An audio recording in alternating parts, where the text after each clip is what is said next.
na ko ibungat ang akong mga sala, mababugak ng mga sala.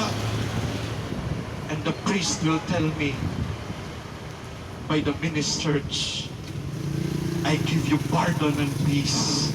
And in the Father, of the Son, and of the Holy Spirit. Sweet words, because during the time, we are being restored to life. Unang hanapin ito'y pari. Dito sa Manila, tigulang nga pari. Kaya usay dito man ko mangumpisal sa tigulang. Siguro bungol-bungol, di joke lang. Ito ko mangumpisal, no? Tigulang nga pari.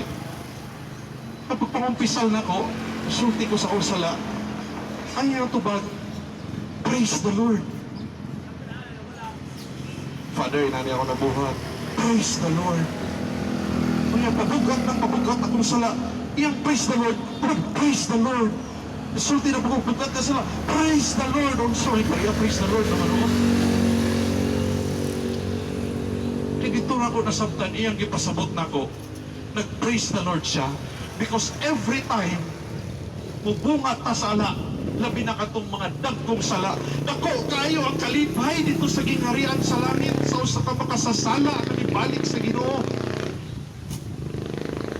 The more ta mangumpisal, the more we liberate ourselves from the clutches of the devil. That's why every time mangumpisal ta, nigawasan, mabuyang mabugat ka sala. Praise the Lord. Praise the Lord. Hallelujah. Kung gitudluan every time na kay problema, mag-praise the Lord to ka. Ngalan sa Ginoo. Ayaw sangpit og ngalan siya. Ngalan sa Ginoo atong sangpiton. Abinin niyo, I was a new lawyer during that time. Nag-Ginoo kong kumpisal. Kapay 15 minutes, oh.